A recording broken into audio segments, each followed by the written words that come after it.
¿No te gustaría vivir en una vivienda que consuma un 60% menos de energía y que tenga una excelente calidad de aire interior? ¿Y si te dijera que construir algo así en Argentina no sale más caro? En este capítulo vamos a hablar sobre envolventes modernas, envolventes que pueden lograr esa eficiencia energética y esa calidad de aire interior, y los principales controles que debe contar para poder lograr esos objetivos. Además, hablaremos sobre el flujo de aire y el flujo de vapor, que son responsables en gran medida a las pérdidas de una envolvente energética, a las pérdidas energéticas y a la acumulación de humedad dentro de las paredes. Una envolvente moderna debe contar con al menos 4 controles. Estos controles son el agua, el aire, el vapor de agua y el control térmico. Sin lugar a dudas, una casa que tiene problemas de entrada de agua, filtraciones, etcétera, producto de la lluvia o factores atmosféricos, de nada sirve cualquier otro control si no se tiene un primer control absoluto sobre este fenómeno. Después tenemos el aire y el vapor de agua en prioridad de importancia. Siendo el aire mucho más importante que el vapor del agua, ya lo vamos a explicar más adelante, y de nada sirve que tengamos un excelente control térmico, una gran envolvente con un espesor muy grande en la envoltura de la casa, si no tenemos estos 3 controles previamente. Bueno, a continuación explicaremos por qué es más importante el control del aire o del movimiento de aire a través de un envolvente que el control del vapor de agua. Y esto se puede ver en un ejemplo que se hizo en Estados Unidos con una placa de Durlock, en el cual se probó cuánta agua pasaba a través de esa placa con 2 particularidades.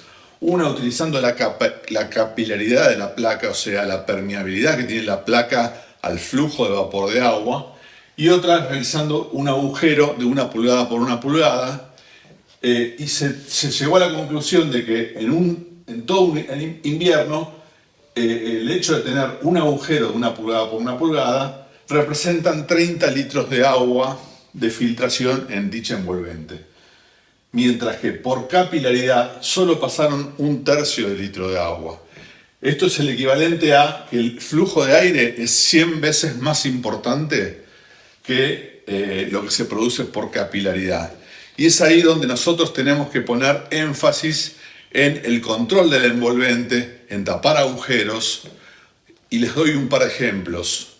Si uno saca una tapa de electricidad, la tapita plástica, y le pone la mano a la caja metálica o la caja de plástico que está embutida en la pared, seguramente notará un flujo de aire.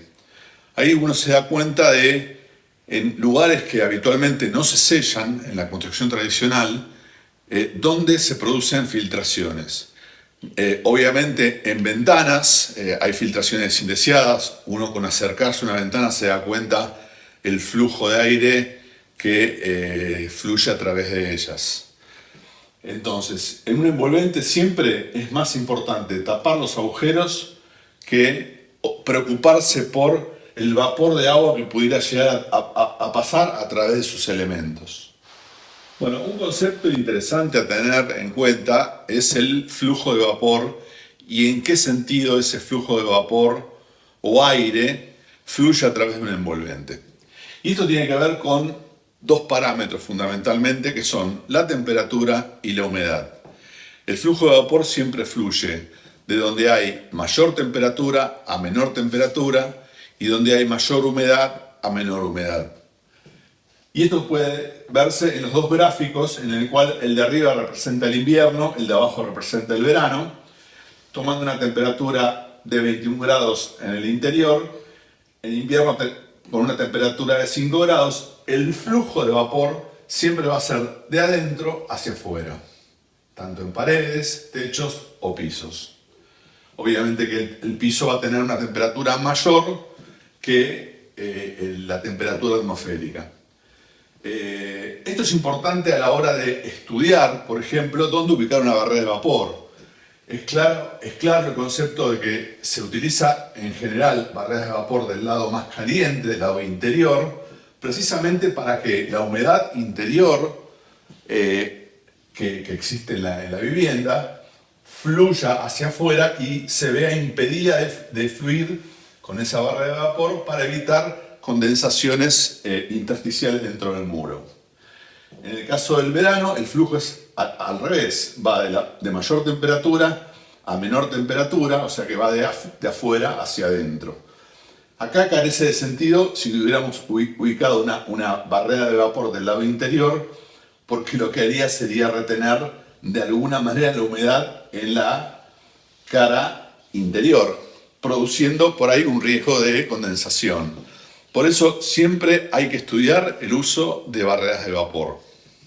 Tener una casa seca y libre de humedades se logra solamente teniendo una buena aislación térmica y, como dijimos, una gran hermeticidad. Sin esos dos factores es imposible lograrlo.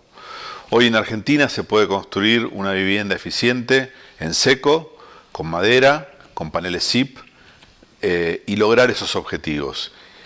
No por ello uno tiene que gastar más dinero que hacer una casa de forma tradicional. En las viviendas modernas se incorporan elementos modernos como por ejemplo ventilación mecánica forzada con recuperación de calor, sistemas de aerotermia, sistemas de geotermia, todos elementos que son un complemento de las viviendas modernas.